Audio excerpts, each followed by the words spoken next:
Are these greater than the first ones? Let's find out.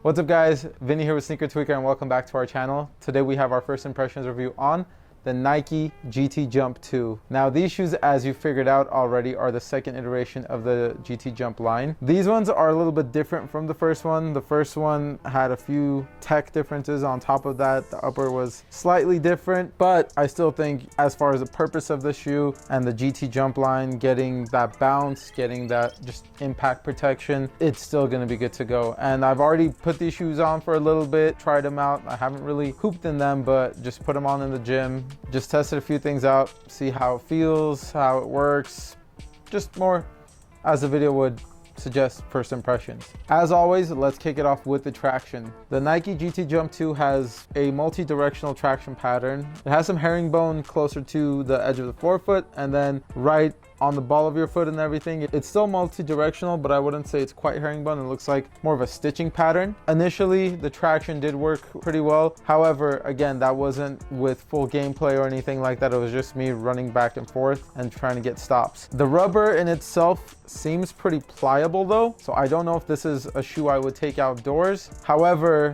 if outdoors is the only place you play, then potentially you might want to do that. I just can't say with a $180 shoe and the grooves being this shallow and the rubber being very pliable, I don't want to take these out and pop these giant Zoom bags in the forefoot. But to each their own. I'm not knocking anyone if they do want to do that. I mean, hell, the impact protection alone in this shoe is great for outdoors, just so if you're in your 30s like me, just so you don't feel it in your knees. Now, as for the cushion, this is obviously the highlight of the shoe. We have two giant, I believe they're unlocked Zoom pods in the forefoot. Then you also have the React in the heel. And if that wasn't enough, you also have a full-length Zoom Strobel. As for cushion, you are completely covered. I wanted to see how the React in itself also felt in this. The Zoom, you can still feel a little bit, but unless you're actually putting in torque, you're in a game, you're not really gonna feel it too much. I tried just feeling it standing around and I didn't feel the Zoom all too much. You could still feel it, but once you start playing, I'm sure you're going to really feel it. As for the React in the heel, hot damn, you definitely feel that. Like, that thing compresses like no other. I felt like my heels were on pillows and I did not want to take these off. However, with the cushion being so much, I don't see this as a shoe that I'm going to regularly wear because it's just so high off the ground. I like being more lower to the ground, but on days that my knees need a break and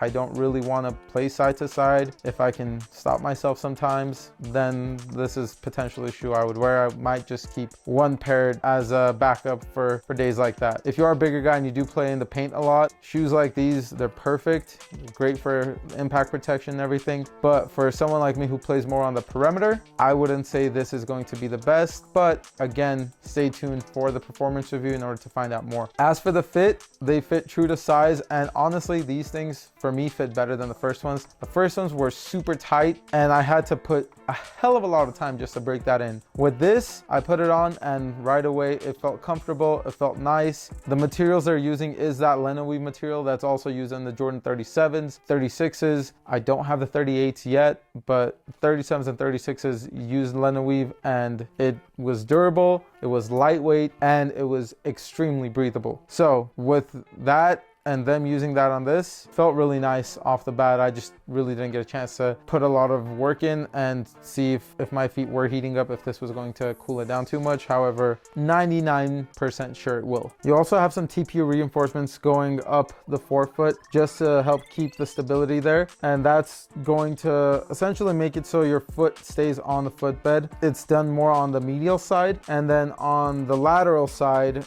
you do just have this foam that's part of the outsole or part of the outrigger, I guess. The foam goes up to the sidewalls and it keeps your foot pretty secure in the footbed. For the heel counter, you have these air bubbles. You have two big ones on the medial and the lateral side, and then you have this tiny one right on the heel. Your heel just really kind of gets in there really nicely and it's super comfortable. For the support, like I said, with these materials, there's a ton of support. You're not really going to have any issues. It's going to be breathable. It's going to be supportive. Overall, it's going to be one of those shoes that are going to be really fun to play in, but it wouldn't be one of those shoes like for someone particularly like me, that's going to be an everyday hoop shoe. Stay tuned for the performance review to find out more of an in-detailed review. As for the retail cost, like I said, these are $180 on Nike's website. They do have this colorway, and they do have another, I believe, more of an Oreo looking colorway with a translucent outsole. I decided to go for the solid rubber just because Nike does better with solid rubber outsoles as far as traction goes. And for the weight, these are going to be a little bit heavier than other shoes, but if weight doesn't bother you,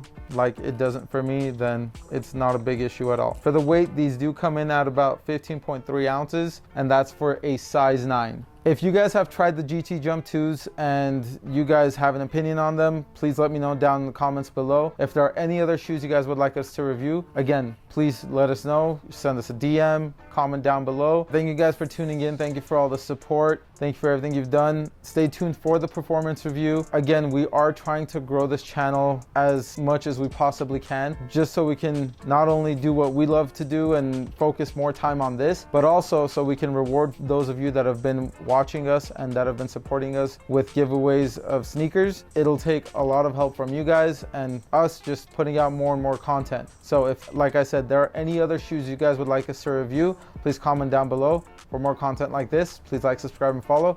We'll see you guys in the next one. Peace. Understand.